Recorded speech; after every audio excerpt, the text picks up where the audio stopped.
Second part. The man, Henshaw, had seen through the boy's techniques. There was no room for horsing around.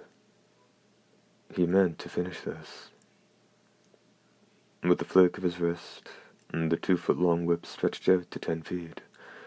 Usually it whistled through the wind to strike his opponents before they could blink, whether coming down from on high, skimming across the ground at their feet, or arcing in from either side as he saw fit. It was impossible for his opponents to follow the tip of his whip. Henshaw chose a killing blow. He raised his whip to strike. That venomous serpent of steel was hidden from the boy's field of view. The whip flew through the air with a searing howl, aiming obliquely for the base of the boy's neck. But he dashed in the same direction to dodge it. Instead of striking the ground, the whip reared in midair like a serpent, taking aim once more at the boy's neck. The boy stopped in his tracks. Looks like he's giving up, Henshaw thought. His whip definitely wrapped around the boy's neck. However, a tremendous force pitched Henshaw forward. As he jammed on the brakes, his eyes caught sight of the boy, standing right in front of him, with the whip gripped in his right hand. When the hell did he manage that? The instant that thought flashed through his mind, his field of view was filled by the palm of a hand. Henshaw felt the shock of his nose being broken all the way to his brain, and he passed out on the spot. The victor of the 6-on-1 fight was greeted by cheers and unadulterated applause. Okay, pay up now. Thank you kindly. Hurry. Where do you think you're going? You're not getting away. Go on, pay up. Gambling's a sport for gentlemen. Wait, damn you. Come back here. Men who buttoned their lips and tried to dissolve into the crowd were caught by the scruff of the neck by Dee's left hand, and when they turned to snarl an insult, one look at Dee's face instantly turned them to putty, so that they dropped coins or wads of bills, 5 or 10 times their actual wager, into his black-gloved hand. Money, money, money. The left hand cackled, clutching a wad of bills when a little hand was casually extended. What? What, nothing. Those are my winnings, ain't they? Fork 'em over. The boy, Pick, said intimidatingly. His chest was rising and falling like mad, and he barely had enough breath to speak, probably due to the feat of super-speedy movement he just executed. What are you talking about? This is what what I made. Gambling. Not so much as a thin... The left hand stretched forward. Take it, said a steely voice. What are you saying? That's mine. That's what the kid earned through his hard labor. Dee's eye was trained on Pick's other hand.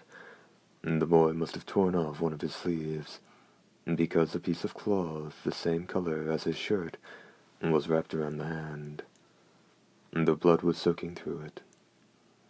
Dee's eye was trained on Pick's other hand. The boy must have torn off one of his sleeves, because a piece of cloth the same color as his shirt was wrapped around the hand. The blood was soaking through it, a result of grabbing the whip.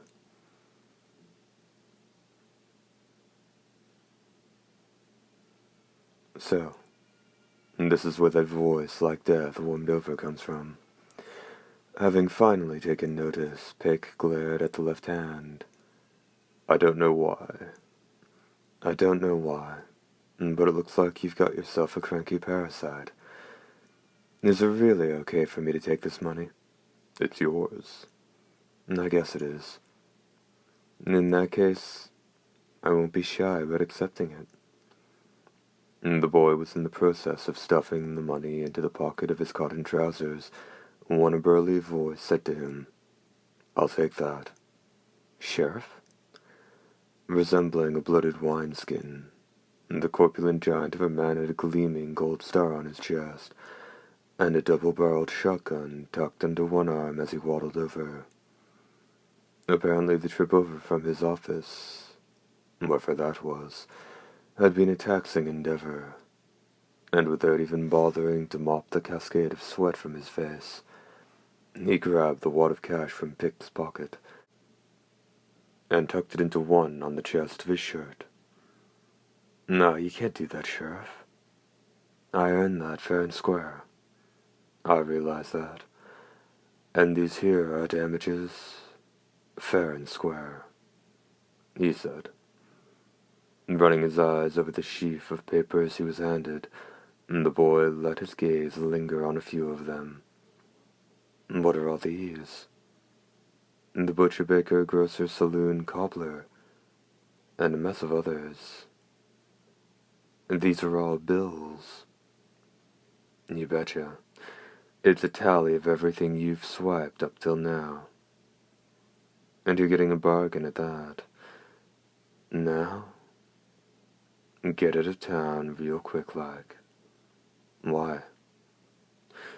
First the lawman nodded, and then he pointed to the 6 unconscious men and ordered a few of the reluctant-looking townsfolk who were still standing around, "Get him to the hospital." On top of that, he barked at the rest to move along, before lowering his voice and continuing, "The owner of the animal hospital has connections to all the right people in these parts. In 2, maybe 3 days' time, some fine-tuned killers and warriors will be here looking for your head. A little while ago I saw 20 or 30 messenger hawks taking wing from the roof of Animal House, probably at the bidding of the owner's wife. I ain't running. I'll stand and face him like a man," the boy said, his chest puffed with anything but false bravado. Pulling a dour face, the sheriff said, "That's all well and good for you, but I can't have anybody else getting caught up in this. And if anybody dies on account of you, either directly or indirectly, you'll be getting a hell of a lot more than a week in the hot box." Pick saw the muzzle of the double-barreled shotgun rise to his chest. "Okay, I'll leave. That's all I've got to do, right?" "That's about the size of it. Happy trails to you." At that point the sheriff turned to Annette and said, "Miss, if it's not too much of an inconvenience, would you be so good as to bring this young fella somewhere he won't cause a ruckus?" No doubt this proposition came because the lawman could see she was set to make a journey. Annette's reaction was perfectly natural. Raising the corners of her eyes sharply, she said, "Surely you jest. You're talking about taking a filthy, man-eating rat of a child on the road with me.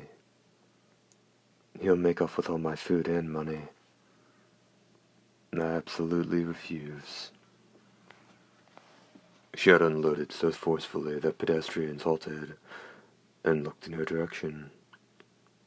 Annette held her tongue. Her cheeks flushed with shame. "That's a pity.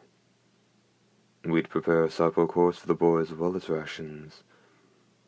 He won't be a nuisance." Having said that much, the sheriff looked at Pick. A smile covering all of his small face, the boy nodded. "I think," the lawman added. "I think." The lawman added, but it was plain he had no confidence in that remark. Annette said nothing, but shook her head in firm refusal. At that point, a hoarse voice suggested, "Sheriff, how about a letter of commendation?" "Letter of commendation," Annette's expression softened, and the sheriff's face beamed. Taking care not to look at him, he said to Dee, "For one so young, that's a mighty grim voice you've got there." That said, the sheriff continued, "That's right. If you were to honor our request, naturally you'd be awarded a letter of commendation. As you know, 10 letters of commendation from the sheriff's office will earn you a special letter of commendation from the general of that frontier sector.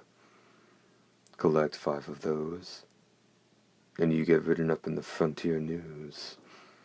It's fair to say you might even appear in the capital on that there capital channel they've got.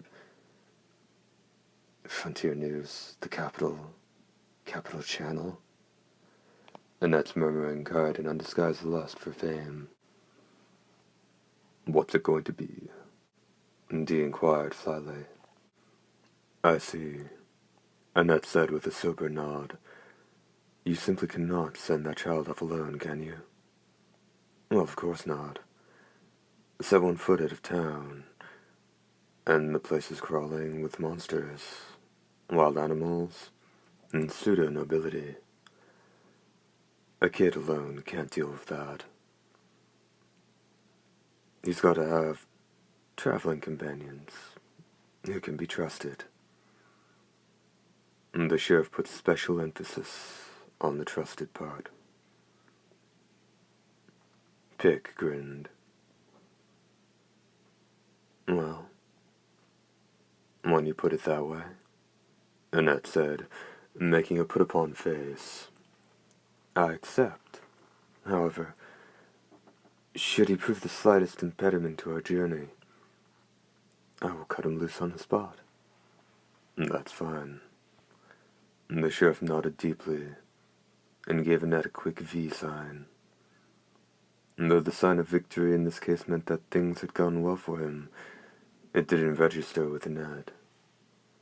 She was quietly envisioning herself not only gaining notice across the entire frontier, but also gracing monitors in the capital. "Where's that horse at?" Pick asked ebulliently. "It's hitched out front in my office. It's the Sorrel. There's a blanket and 3 days' rations, too. What about weapons? I'm thinking a revolver or a laser rifle sure would be nice." The sheriff scowled at him, and Pick slowly backed away. The way he did it without even seeming to move his feet made passers-by bug their eyes. Not even bothering to watch the diminutive figure dash off, Dee said to Annette, "Let's go," and started walking toward the sidewalk horses. Though Annette eventually followed after him, her narcissism hadn't waned in the least, and she stood unusually straight and tall as she did so. "A surprisingly predictable girl," the hoarse voice remarked in a tone that carried laughter. Page break indicated by a small cross.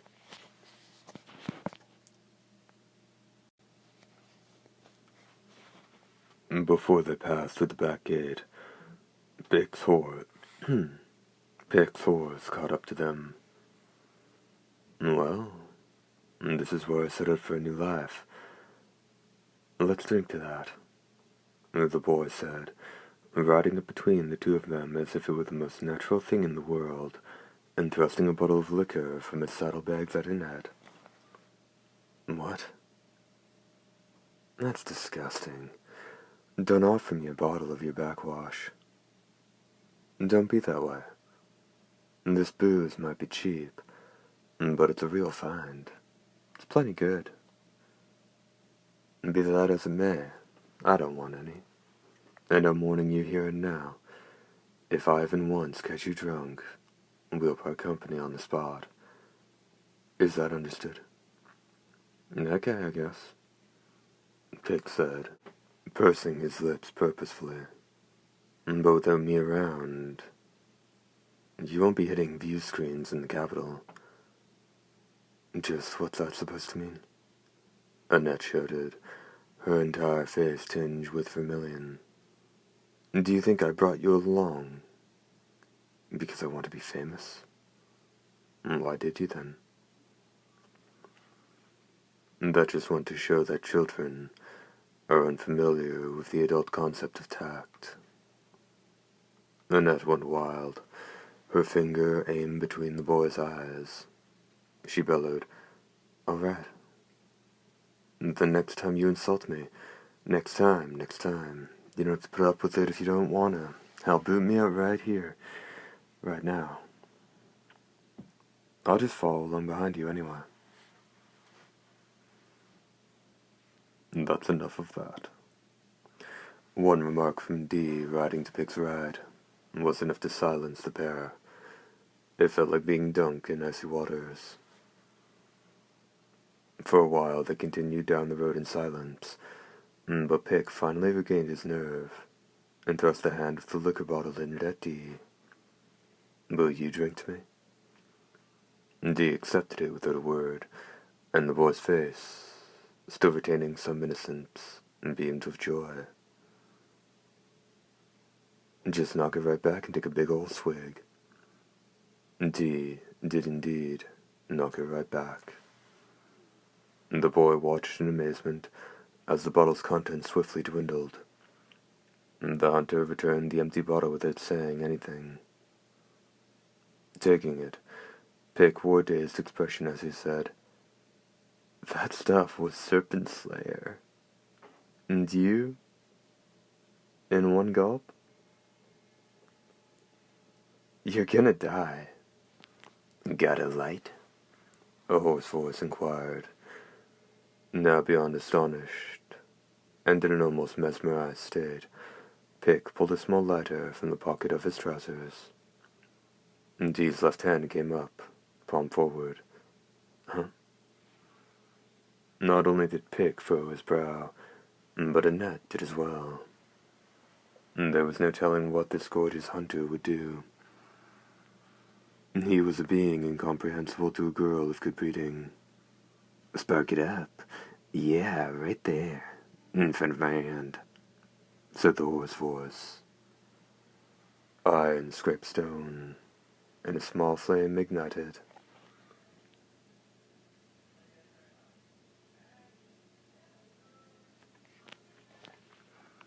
An instant later, that became a massive fiery plume.